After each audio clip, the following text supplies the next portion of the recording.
Hello বন্ধুরা, সমিতা সাম্রাজ্যের আরেকটি মিনি ব্লগে তোমাদের সবাইকে স্বাগত জানাই। আজকে আমি বানাবো দই ইলিশ। তো আমি কড়াইয়ে তেল দিয়ে দিয়েছি, ওটা একটু গরম হওয়ার পরে আমি কালো জিরে ফোড়ন দিয়ে দিয়েছি। একটু কালো জিরেটা অল্প অল্প ভাজা ভাজা হয়ে গেলে এই ইলিশ মাছের মধ্যে আমি নুন হলুদ মাখিয়ে রেখেছি।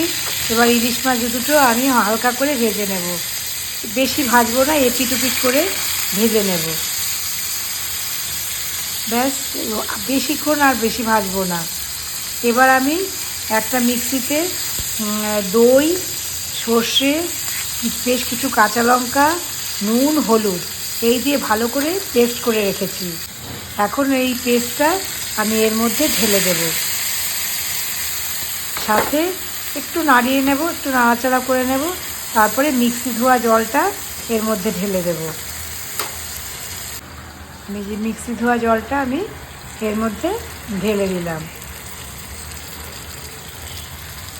এই রান্নাটা খেতে কিন্তু সবারই খুব প্রিয়, প্রত্যেকটা বাঙালিরই খুব প্রিয় হচ্ছে কি এই দই ইলিশ। তারপরে আমি এর মধ্যে কিছু আর প্রথমে আমি একটু নুন দিয়ে নেই, একটু নুনটা কম ছিল, কারণ আমি বাটার সময় দিয়েছি কিন্তু একটু কম হয়েছিল। এবার আমি কয়েকটা কাঁচা লঙ্কা দিয়ে দিলাম। কাঁচা লঙ্কার গন্ধটা কিন্তু ইলিশ মাছের সঙ্গে খুব ভালো লাগে, তাই না?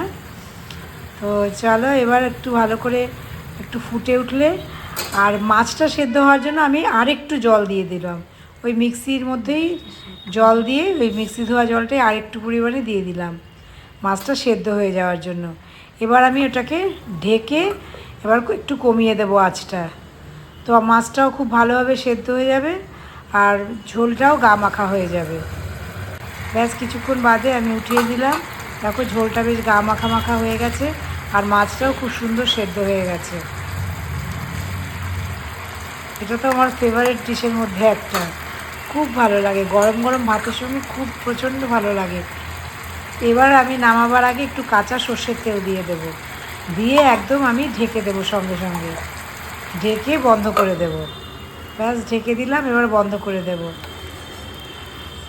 এইবার কিছুক্ষণ বাদে উঠিয়ে আমি প্লেটিং করে নিয়েছি।